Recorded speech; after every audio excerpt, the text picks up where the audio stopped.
Hey guys, it's Ed from Vibrant Money. This week, I want to talk to you about one of the hottest topics in the finance world. What is to evangelists of its cause, the great savior of the little guy, and to skeptics, a fantastical farce designed to rob you of your hard-earned money. I'm talking about none other than Bitcoin. Dun dun dun! I hope you like that effect. See, Bitcoin and other cryptocurrencies like it have become incredibly popular in recent years. So today, I want to talk to you about what cryptocurrencies like Bitcoin are, why so many people are getting paper rich by investing in Bitcoin, and under what conditions you should invest in Bitcoin yourself. Now, before I get started, I just want to say if you like this content, please hit the like button so more people like you can find this content, and tap the subscribe button as well so you can get the latest from Vibrant Money every time we publish a new video. Okay, with that out of the way, let's dive right into the video.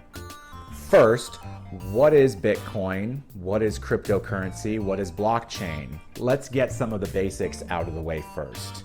Cryptocurrencies are digital currencies, and unlike fiat currencies like the US dollar or the euro, they are decentralized, meaning they're not issued by a government or central bank. They're actually mined digitally by solving complicated math equations that spit out a Bitcoin to the miner. Now, here's a quick sidebar.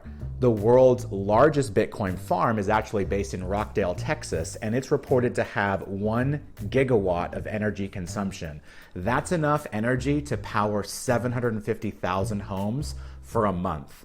That's a lot of coal, natural gas, and renewable energy going into mining a digital currency. Now, whenever Bitcoin or other cryptocurrencies are mentioned, you probably hear blockchain thrown around a lot too. Put simply, blockchain is a new type of technology that creates a decentralized ledger. See, in normal banking scenarios, your bank keeps track of all your transactions in your account, also known as your ledger. Other banks do the same for their customers and so on. The ledgers are centralized, and your bank is the authority on how much money you have in each of your accounts. Blockchain upends that approach by decentralizing the ledger. This means that every time a Bitcoin changes hands, it's logged in multiple ledgers simultaneously, making it very difficult to falsify. All cryptocurrencies operate on blockchain in some form or another. Blockchain technology is now being used in non-finance markets too, like healthcare, to decentralize healthcare records. Even fine art has now leveraged blockchain to create what are called non-fungible tokens, NFTs, which essentially allow someone to own digital art. Case in point, Instagram artist Beeple recently sold one of these NFTs for $69 million. He was paid in a cryptocurrency called Ethereum and promptly converted it into US dollars. That brings us to Bitcoin itself. Bitcoin is simply one type of cryptocurrency. There are hundreds of other cryptocurrencies out there, but Bitcoin was one of the first and has become synonymous with the crypto movement. Bitcoin was launched in 2008 when Satoshi Nakamoto, a presumed pseudonym for some anonymous individual, published a scholarly article detailing how Bitcoin would work and invited other early crypto enthusiasts to start mining Bitcoin. Later in 2008, he mined the first block of Bitcoin, earning him 50 Bitcoins for himself. Since then, 18.5 million Bitcoins have been mined, which are now valued at over $1 trillion combined. Now, one of the allures of Bitcoin's design is that there is an upper limit on the number of Bitcoins that can be mined, 21 million to be precise.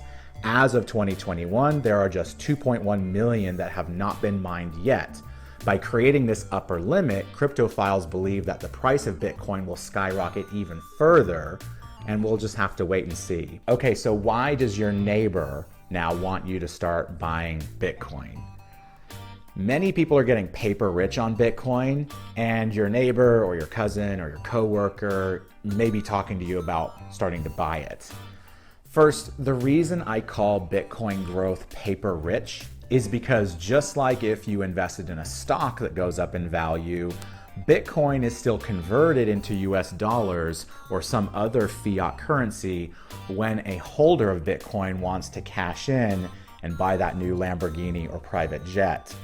One of the reasons Bitcoin has surged so high is because people are buying it and holding on to it. They're not using it. So there are less sellers than buyers of Bitcoin at the moment because of all the hype. If everyone all at once wanted to start spending their Bitcoin gains, the price of Bitcoin itself would fall.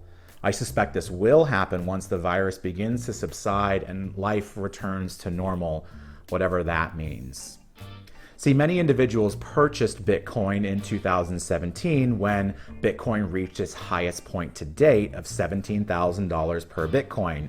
Others purchased in 2018 or 19 when its value ranged between $3,600 and $10,000.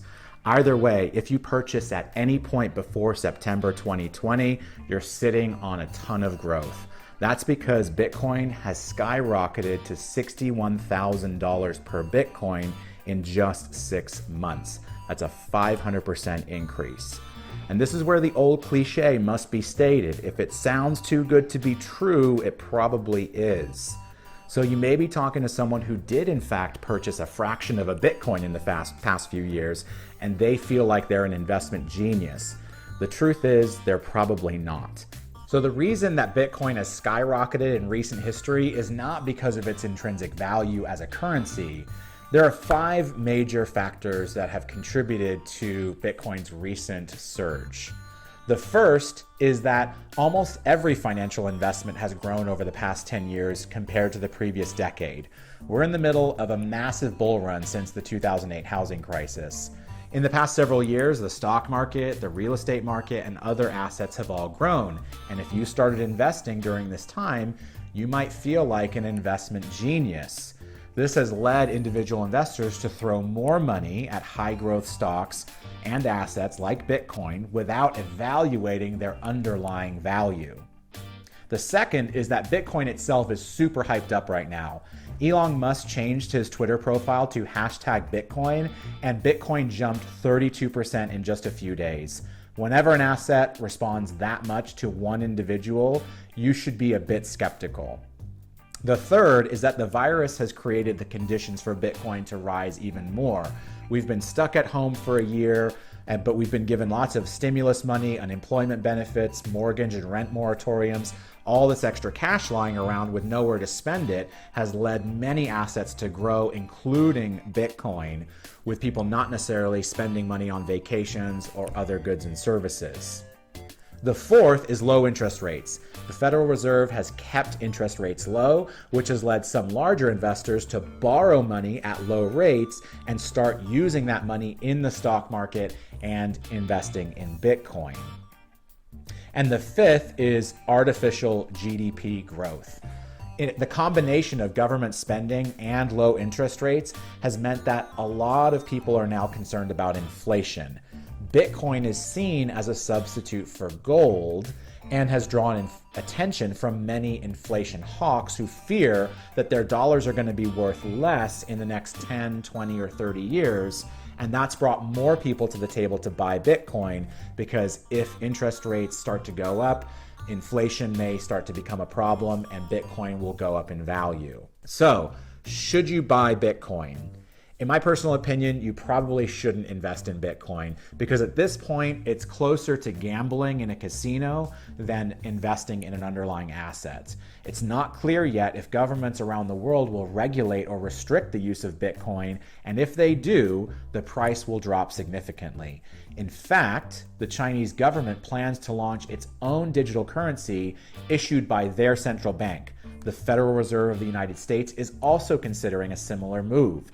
If these digital currencies are launched, many people may choose to abandon Bitcoin in favor of these more stable currencies. Furthermore, Bitcoin is also not used for normal everyday purchases yet. Yes, you can buy a Tesla with Bitcoin, but Tesla immediately turns around and converts that Bitcoin into US dollars, which limits the number of times Bitcoin changes hands, which is also called the velocity of money. Until it becomes a true replacement for the US dollar, it won't be a mainstream currency. Now, some argue that this isn't important, but I think until there's wider adoption of Bitcoin in everyday transactions, it won't be as stable or viable as an investment. Finally, because so many people have gotten paper rich on Bitcoin, the price of the asset is highly speculative. Anybody telling you to buy Bitcoin now after a 600% increase likely owns Bitcoin already and would like you to protect their investment.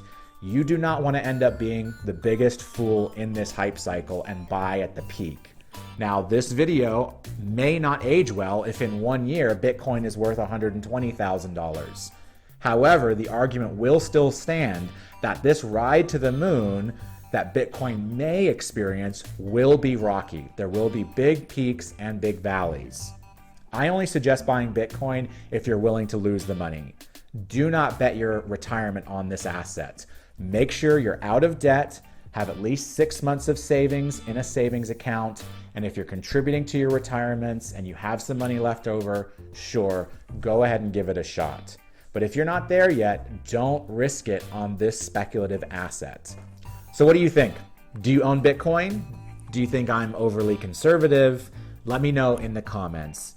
As always, thank you so much for watching. Don't forget to hit the subscribe button, and we'll see you next time. Bye.